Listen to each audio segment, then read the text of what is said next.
Hold on, sorry. Nothing is like permits him leaving her and making her walk home. I'm just curious how far it is because you've made me walk home before. All right. You can't just say that.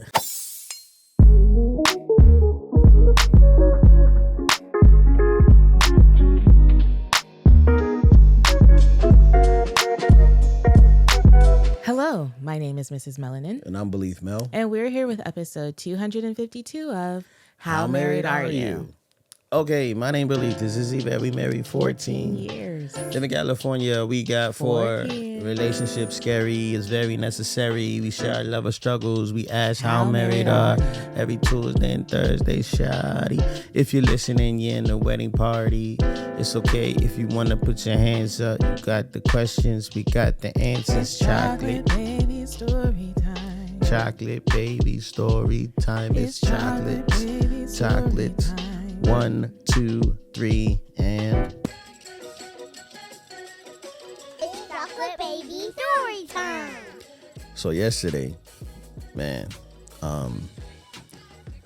it always starts, man. Like I promise you, I don't know what it is about our family, but we attract like the animal kingdom to our house. Yesterday, I'm sitting down here. But before Glenn goes into this, let us know in the comment sections if you guys have had a lot of run-ins with creatures. Because I am curious if we are every single home we've ever lived in. It's always been something. Lizards, rats, doves. It's bird, been something. It's so like, I just need to know. Yeah, I almost feel like God wants me to be a Disney princess. Like he's like, princess? Look, man, if you embrace this, you could be whispering to the sparrows, you know.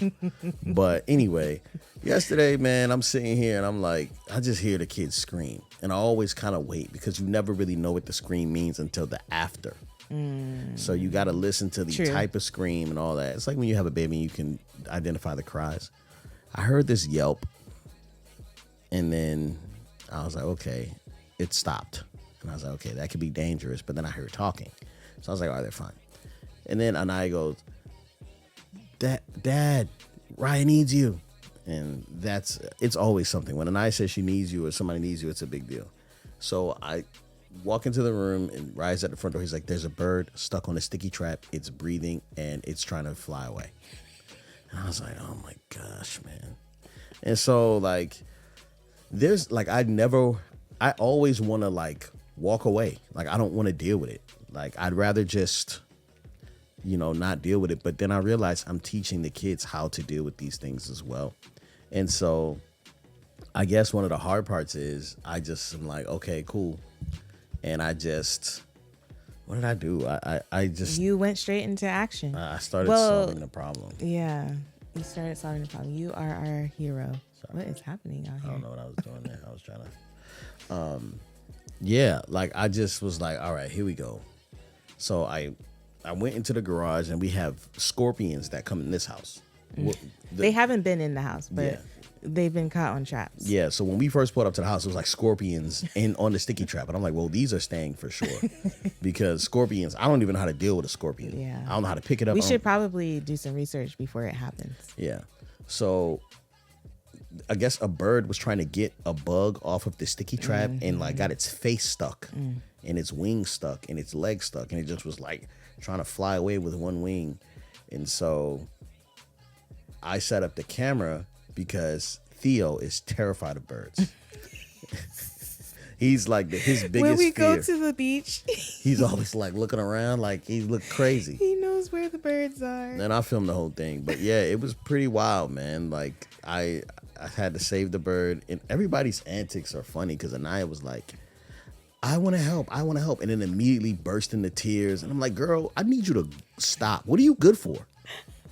What are you good for? Like, all you're doing is screaming and crying. Like, just be quiet and go in another room. It's like you're bringing my stress level up.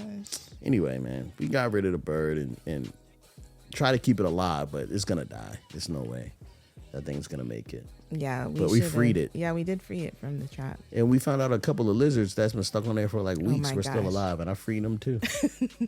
Crazy. With Goo Gone. Shout out to Goo Gone, man. They're not sponsoring the podcast, but they can for sure. That's funny. Where you at, babe? So we have kids who have back-to-back birthdays. Like literally one kid was born one day and one kid was born 5 years later the day before. And so last week we had a pool party for the kids. And, you know, I'm not typically the mom that like is considered fun. I create the atmosphere for fun. I create the atmosphere for fun, but I don't know if I'm like the fun mom, you know, like I like to observe. I like to create it. And then I find fun in watching the kids have fun. Anyway, on this particular day of their little pool party play date, I was like, you know what? I'm going to get in. They're diving off the diving board, doing all the things. This is an inner child chocolate baby story time. I guess this is my chocolate baby story time. But I got on the diving board, y'all. That was my first time getting on a diving board. Did you know that? I'd never been on a diving board before. And so I got on a diving board, and my friends told me, I don't know if you guys follow me on social media, but I posted me doing a cartwheel. And one of my girlfriends goes, that was just as bad as the cartwheel. Because I like ran to the end of it and I just kind of went like fell into the water. I didn't like dive into the water, but I did it again. I did it twice. And my second time, nobody got it on camera. I think that one was better. But my goal is I'm going to try to be diving off the diving board. The thing about it was I'm not a strong swimmer. I can swim. You're not a swimmer. I can swim. And, but I'm not a strong swimmer. And so I think there was like the fear and what anticipation of drowning. Cause it was like, I think that end of the pool is 10 or 12 feet deep. And I was like, oh, heck no. But I saw all these little kids doing it. And I was like, I'm going to do it. I'm going to do it. And I did it twice. And I saw the video. It looked terrible. I'm going to be honest with you, man. I'll be honest with you. Last week you told me. What did I say? You were like, oh, man. I was like, you're like something. You said something about health or something like that. And I was like, I bet you I could beat you in a race. And you were like, yeah, but how long you can be able to breathe afterwards? And I felt that because I was kind of like, you know, at first I was offended. And I was like, why would she say that? Because, you know what I'm saying? Were like, you really offended? I was a little offended. I'm But then I sorry. realized that I lose, like, I'll be running out of breath. You know what I'm saying? Straight up. You have asthma too. I have all types of issues, right? But you in the water is like the same thing. Like, to me, I'm kind of like, girl, if you don't get out of that water, you don't belong in there. Gosh. You do not belong in the water. And like, I don't want to discourage you. I don't belong in the You water. don't belong in the water. You don't put enough time in to like deserve to be in Well, there. you know what's interesting is this morning I was thinking I really do want to like be a good swimmer. I think it's too late for that in life. Is someone listening? Is someone? I was just fucking blind. I heard it. Oh my god. I mean, I think you can, but I don't know if you're gonna put in that time. Like, out of all the things you love to do, you know, like all the things you like to do and create and stuff like that, being in the water isn't one of them, right? I mean, I actually do enjoy a good pool day. Like, and I feel like if I knew how to swim, I would enjoy it even more, for sure. Well, let me know how I can help. We're gonna work our butts off, and we're gonna own a home with a pool, and then that's when I'm gonna learn how to. Yeah, and I think for me, what it screams to me is a lack of security, and like you're gonna drown, and then you're gonna try to save really? our kids if they drown, and then you're gonna No, die. I can save our kids. All right. We should get a dummy doll, and I'll show you how I can save our kids. Yeah. Yes. I think a weighted dummy doll Yeah. in 6 feet water, Yeah, and see how you do. yeah. Okay. Watch out for that episode, because that is definitely gonna be filmed. Goodness gracious. Oh my goodness. Yeah, welcome back, y'all. So make sure you guys stick around for the end. If you guys are on Patreon, you'll be able to see the Patreon cut of this episode. Super excited to tap in with y'all. We had our first meeting with the couple we're mentoring last night, and that was pretty incredible. I made some burgers, and we hung out, and we just talked to them and got to know them some more as a couple. And it was really good. They're going through their Premarital Advantage, which is an e-course that we made for like pre-marriage counseling type. It's kind of like a mentorship program where we ask you to ask really good questions before you really consider, this is who I'm going to marry, or this is what I'm going to put into this marriage. Like sometimes the answer to those questions will surprise you. And it's a module based and then a workbook. So I think we went through the first two modules yesterday. The first one is choosing well, and the second one is self-awareness. And, I think the first one is a little scary because it's like, make sure you're making the right decision here. Choose a good person who knows how to have good work ethic. And some people are already committed to who they've chosen. And so they are maybe like, well, I don't want to go through this because I don't want you to tell me that this is not the person I want to be with already. I've already decided. But it is really important to know who you're choosing, right? And then self-awareness is them knowing themselves and you knowing yourself. Yeah, and I feel like as I was going, or as we were going through this again, I was like, this is intended. Like I think our original intention was for it to be for people who are engaged to be married and people who are in a serious dating relationship. But as I was looking at the workbook questions and the things that we have you guys work through, I really do believe that even if you're single, this is a good course for you to go through. Like these are good things for you to be thinking about even before entering into relationships, so that as you are getting to know someone that you think you can move forward with, there are certain things that you should be intentional about paying attention to and just have on your mind as you're getting to know them. So if you're single and not dating, not married, not any of the things, I think this is great for you. It's also good for those of you who are within your first, I'd say 1 to 5 years of marriage. And even if you're beyond that and you just feel like you guys need a good like reset or, reframing or more intentionality or something, I think this is good for you. It's really good. I was like, oh, look at us. We did this. Yeah. I was proud Super proud of the Premarital Advantage. It's good stuff. Like, and I'm not just saying that because it's something we're trying to sell to you. I'm saying that because it really is good things for you to consider, and it would be worth the investment for your future relationships or for your current relationship. Yeah, so you can get that at our website, which is howmarriedareyoupodcast.com. And I think for me, like watching someone, because, you put it out there on the internet and it's kind of like this parasocial thing. Oh, I liked it. But you're actually watching someone watch these stuff and then talk about it is really dope.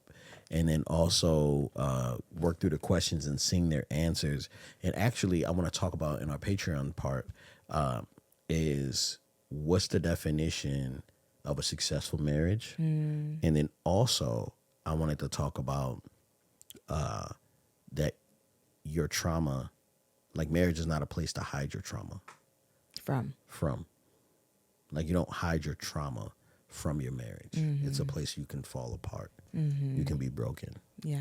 And we learned that the hard way for sure. Yeah. All right, babe. You want to hop into this email? Yes.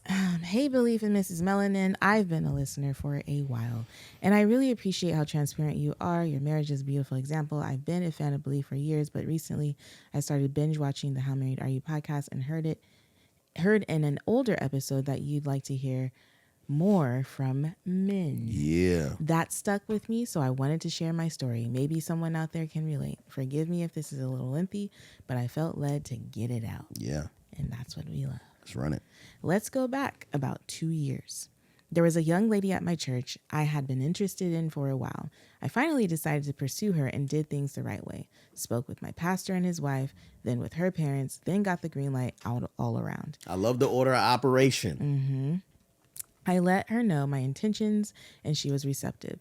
Things felt like they had real potential. We were talking constantly, sharing deeply, and while we weren't officially dating, there was real emotional weight there.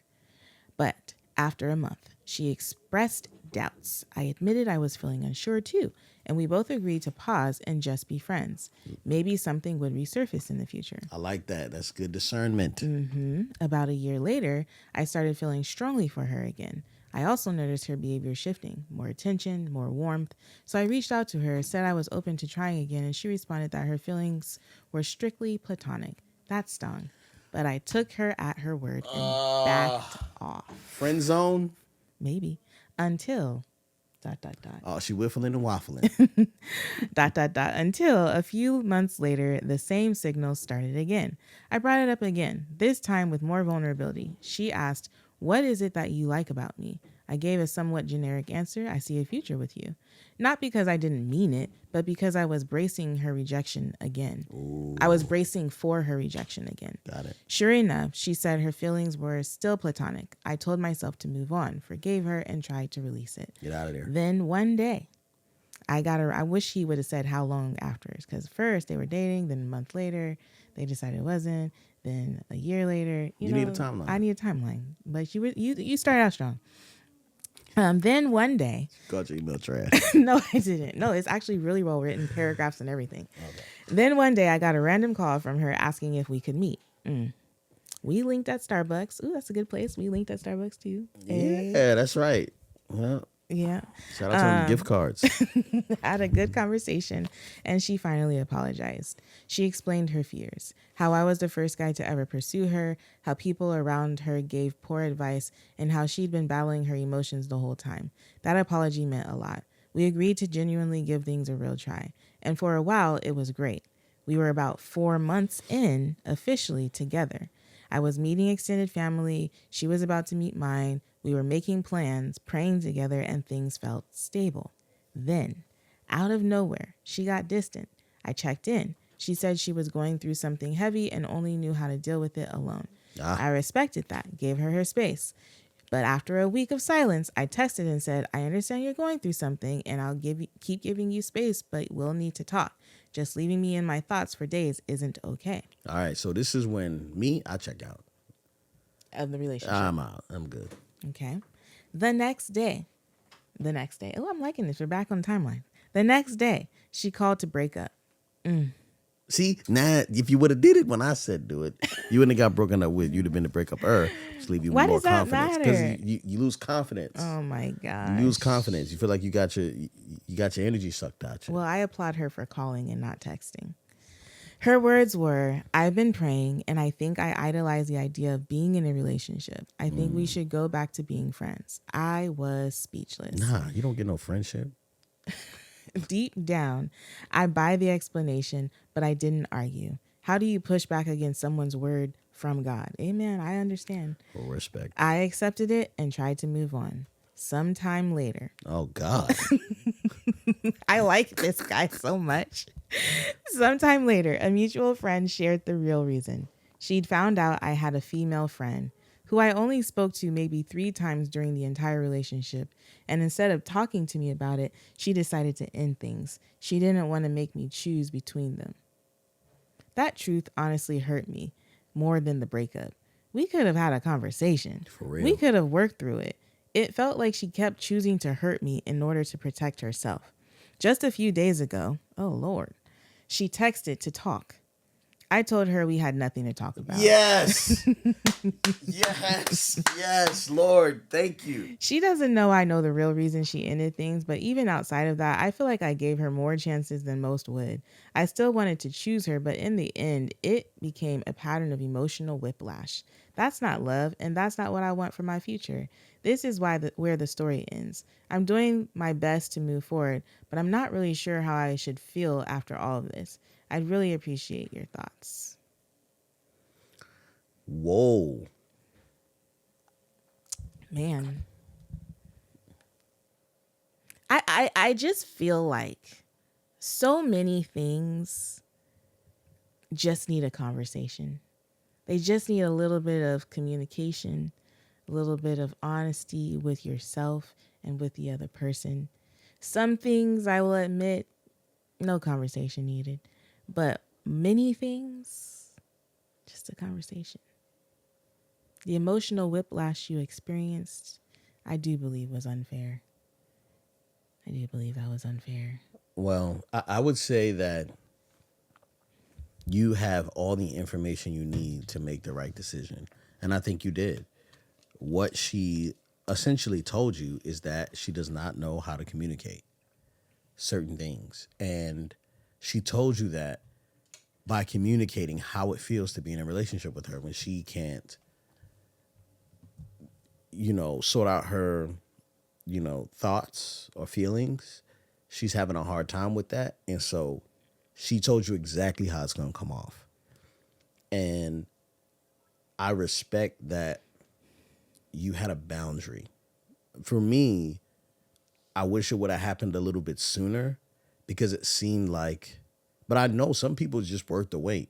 You know what I mean? But to know it was so simple and she couldn't get there and you decided, hey, I'm out. Like, I love that for you. Like, you deserve a conversation. You deserve a conversation. Yeah. And some people won't be able to get past that. Like you, a part of her personality will be that you have to try to pull it out of her. You know what I'm saying? And being lonely, that's like loneliness in a relationship. You know what I mean? Yeah. I think your feelings are valid because you said you're not really sure how you should feel after all of this. But I do believe your feelings are valid. I believe that the way you handled this entire situation was very well done. Unfortunately, you're going to be the one that got away. Like, I feel like that might be a thing for her. Prayerfully, she finds love and prayerfully you find love. But I think you handled this very well. Yeah. I do. I think we have time for another email. Okay, let's do it. Let me just make sure I add it to the right folder. Absolutely. Okay.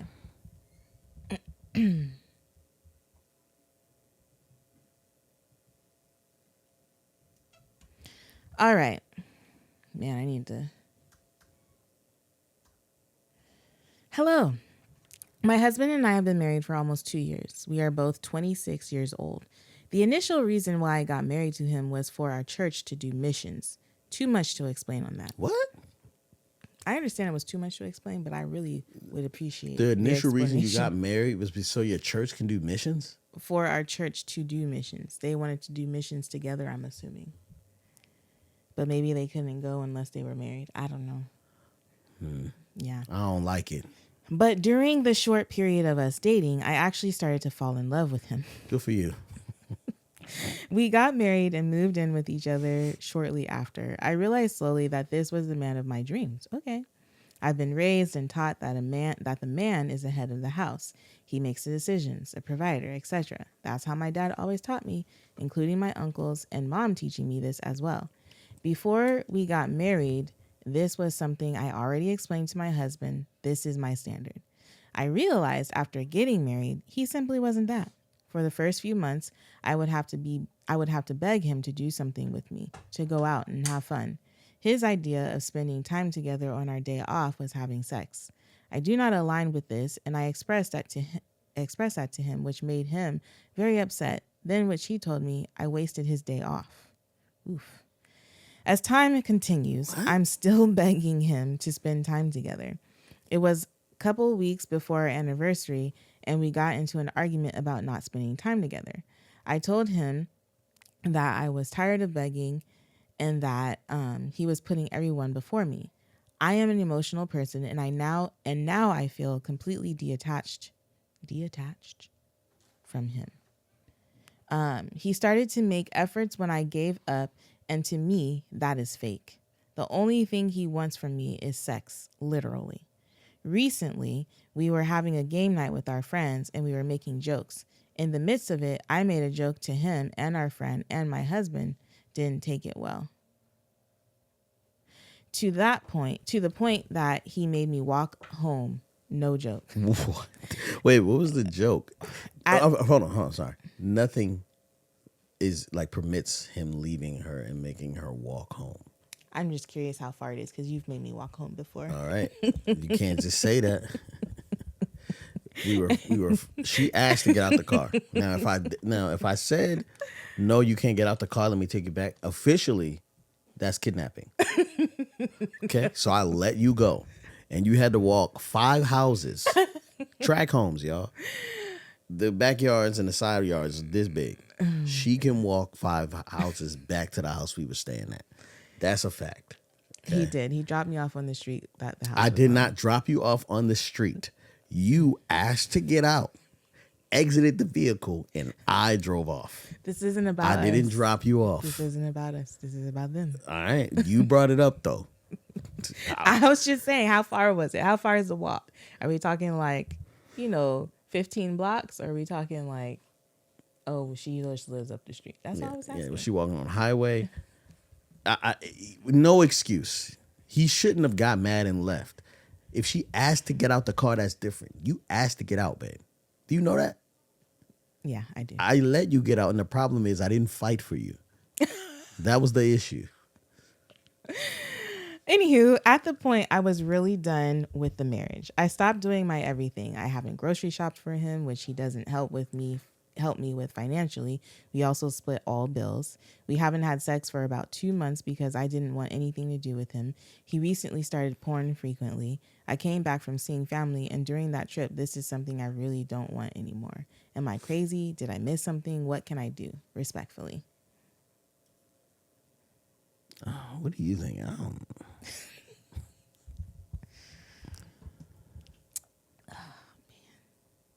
I mean, like, what's happening in your brain right now?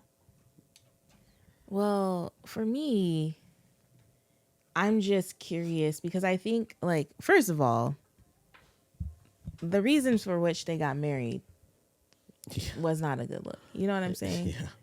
Like, it seems like, and I don't know, I could be wrong, but from what I'm reading, it feels like she had an expectation for him to be the head of the household and make the decisions and be a provider, from childhood on. But I don't know if she had enough time to assess whether this young man was that because they got married in order to go on a mission trip. Mm-hmm. I wish you would explain that a little bit more. If you want to write back, do that. So that part is kind of like, well, they got married for the wrong reasons. But sometimes I like what you say when you say make a decision right. Like you made a decision, make it right. Mm-hmm.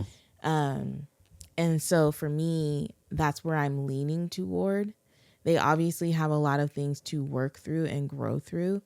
I feel like for me, like my mind is just going practicalities first, like schedule date nights, schedule sex. Mm-hmm. You know what I mean? Like come up with a budget together. Like there's some practical things that I feel like can be done that if both of them are willing, these things can be better. Mm-hmm. However, I don't know if those things have already been attempted. I also don't know how long they've been married. Can you tell? I don't feel like she said that. I just think that I agree with you about the scheduling and the planning, but it just seems like he didn't communicate his expectations and he's like sexually frustrated and stupid.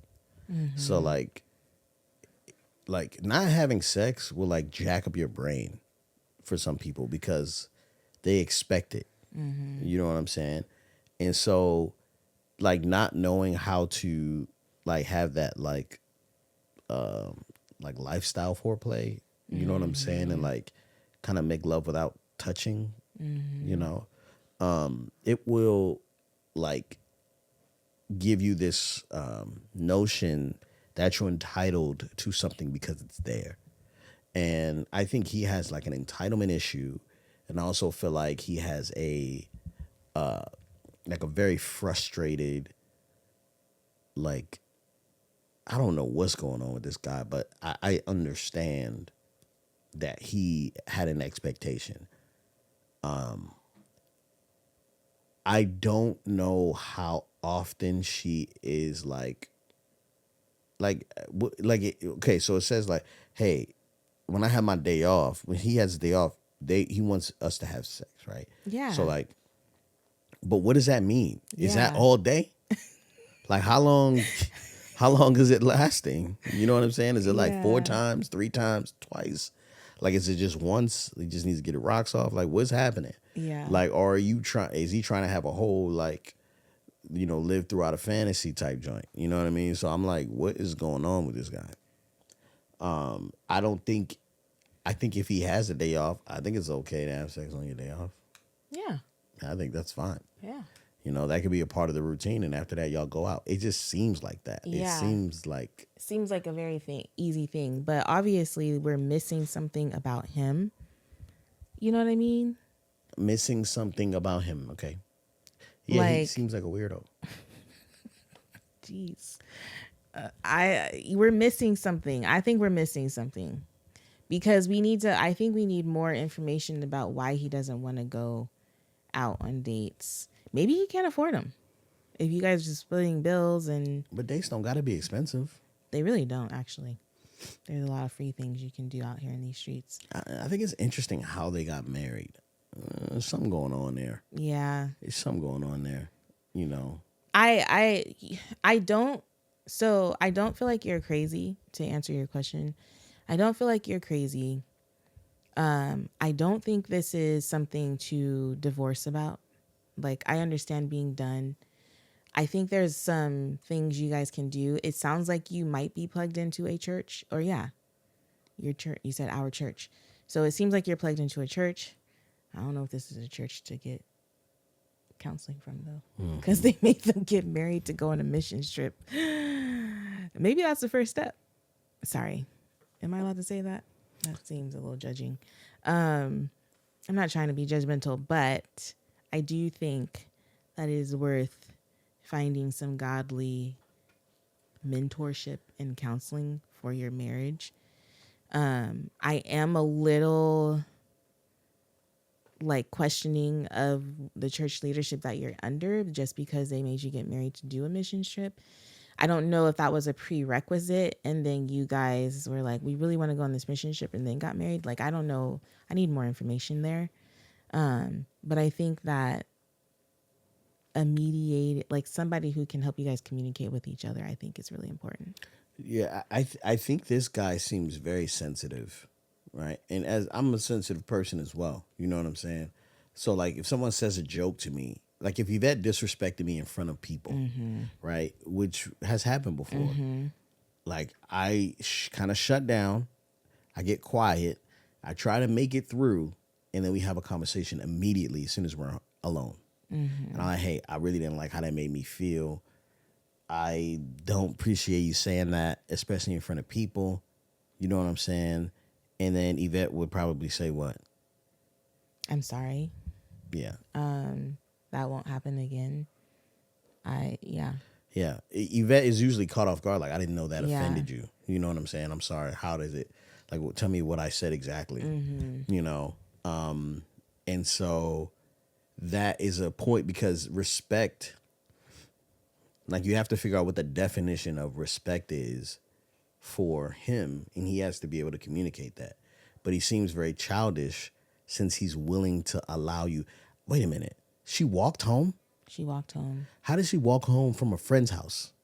What do you mean? How did she walk? I know. Why didn't the friends? Why didn't the friend? What kind of friends you got? Or maybe. Well, maybe he left her. Let's see. It says.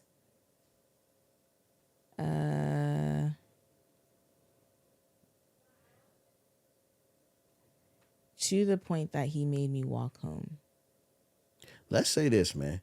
That's true. Why didn't the friends give you right? Let's say this. You need new community. You gotta, and also it could have been one of them things where he made her walk home and she didn't want to tell the friends. We gotta start protecting abusers, man. If somebody is doing stuff like that, don't protect them by lying and not calling them out. Let everybody know, yeah, that you made me walk home the other day. That was crazy. I ain't even had no tennis shoes on. Maybe they left the party together and then he's like, you're not getting in my car. Yeah. Walk home. I don't know, man. No, I would have gone back inside and been like, yo, I need a ride. What's the behavior that allows that? Okay, so I have a thing that I just want to say. Okay. Right? Don't marry people who aren't in community. Which was a huge reason why I married you, because you were in community. I was submitted to other people. Yeah. right? If you marry someone who's not submitted to other people, like submission to godly people also kind of like shows that someone can be submitted to the Lord as well. And if they have no accountability and nobody can call them out, I think you need to not be married to that person. That's a standard that I believe in. This individual, I don't know what's going on with him. I really would love to hear his side of the story. Like, man, what made you leave your wife and make her walk home? Like, what caused you to do that? What's that about? I don't understand why anybody would do that, you know? But I also understand if she asked to get out the car and you left, you know, and she had access to Uber and it was right down the street, like I get that. But nah, man. I have something to say though. I think like sometimes, like what Glenn said about marrying somebody, not marrying somebody, or being in a relationship with somebody who doesn't have accountability. I'd like to add, because not all of us are blessed enough to like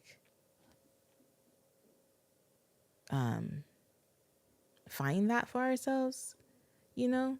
Like in certain seasons we can find it and we can be intentional about finding it or whatever.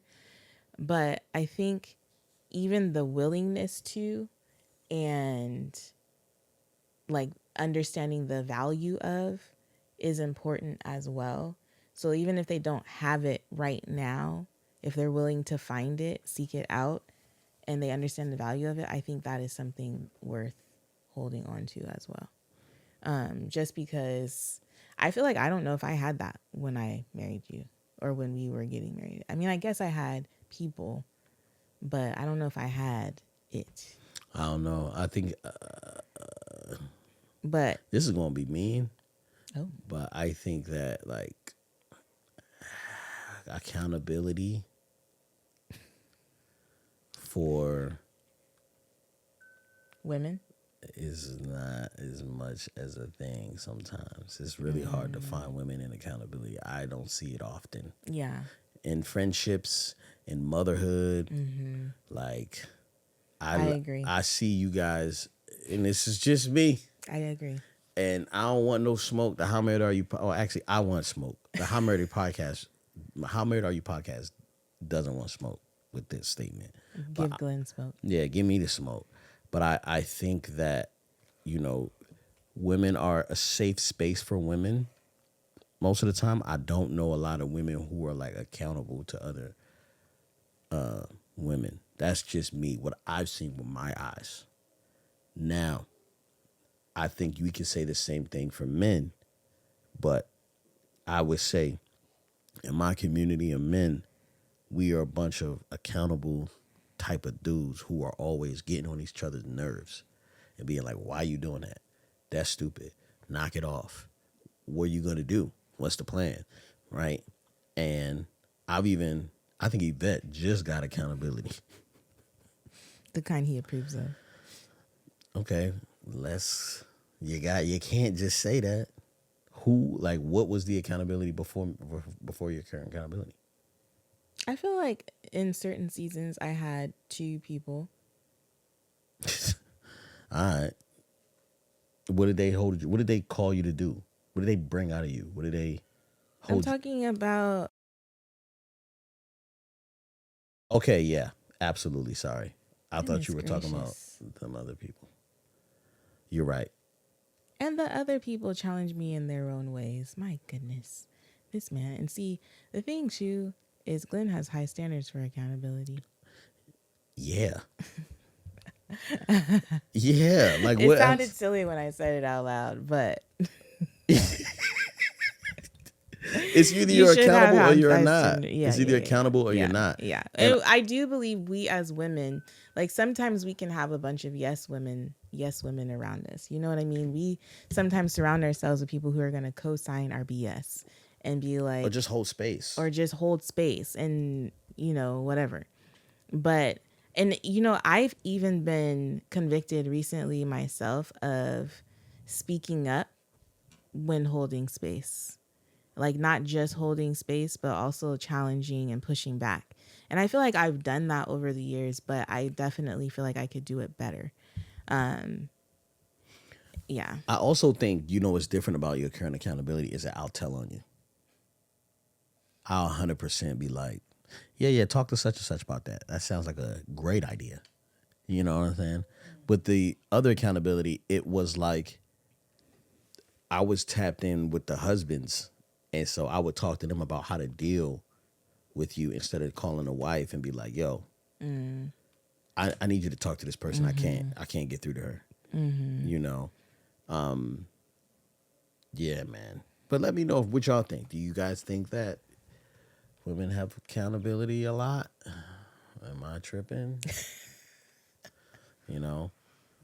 I think too, like, even just maybe this is an opportunity for all of us in the wedding party to take a moment and take inventory of the people in our lives and who is holding us accountable, who we're allowing to hold ourselves accountable. And then being intentional about choosing better accountability if we need to.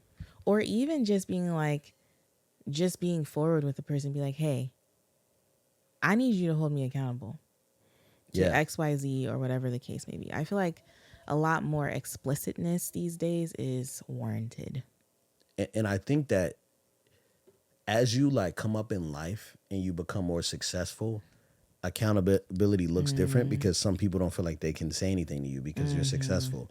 So you have to sometimes pay for that. So, a lot of my accountability does come from therapy.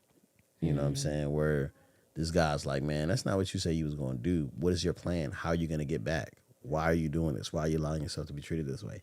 Why are you treating this person this way? What does that say about, where you want to go?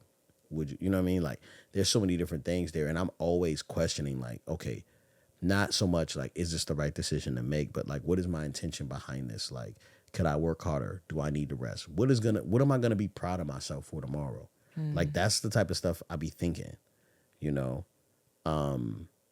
like just like when I talk about the chocolate baby story time, it's like I wanted to throw the bird in the trash. If nobody was there, I probably would have thrown the bird in the trash. I probably would have just like, man, I don't feel like dealing with this. But I realized that, yeah. Go ahead, say what you have to say. I want your judgment. Because right now I'm being vulnerable. I'm sorry. And saying what I would have done. And that's like integrity, right? And I probably would have, now I know not to do that. She's just joking. I really do want to be better at because I'm just like, man, why? First of all, why is a bird in the garage? That's the first question I had. The thing you should know about this is the trap itself was pretty far into the garage, because we have traps at every entrance or whatever. But this trap was pretty far into the garage. Yeah. So they had to come a little bit of a ways to land on that particular trap. And this house is bigger. So it's not one garage. So it's 3 garages. Okay. So they were playing in one garage and they left the other garage door open for said bird to come in. Okay. Said bird came all the way in the depths of the garage next to the door that goes into the house and got stuck. And you know what I said is, you deserve it. You said that to the bird? I said, you deserve this. You know what I'm saying? And I felt bad, but I realized, okay, in fatherhood, I can't just allow this thing to happen, because I'm teaching my children that you can just toss away problems. You can just avoid them. And I'm like, all right, I'm not going to do that. Right. So even as a standard for myself, I'm like, okay, how should I deal with this? And then how do I want to deal with this in the future? How would I want my kids to deal with this? You know what I'm saying? Put the gloves on, grab the glue gun, do what you can, listen to everybody, ask them for help, make them feel included, like we saved the day. You know what I mean? And then go through it that way. And next time I feel like, I know how to handle this. Right. So there's actually work in there for you if you get into it. But yeah, if you avoid the work, that's just what it's going to be. It's good, babe. How married are you? I'm so married that while you were getting the lizards off of the trap, I held it down. You did. Even though, and that was one of those moments too where I had to overcome my own. Yeah, you was in there. You was using your hands. I was like, what's going on? I had to overcome my own little whatever, because those lizards may not. I probably would have thrown those lizards away. Because but good job, babe. I'm so proud of you. Yeah, we on our way to being vegans. For sure. How married are you? I'm so married that Yvette has been asking, oh, just take the kids. Just take the kids. Tomorrow, I'm taking all 4 of the kids and one of their friends to Salt Lake City. As I say it, it sounds worse. You know what, though? I really think he's going to be chill because the older boys are taking a friend and they're going to be preoccupied with each other. And those 3 boys are very, like, responsible.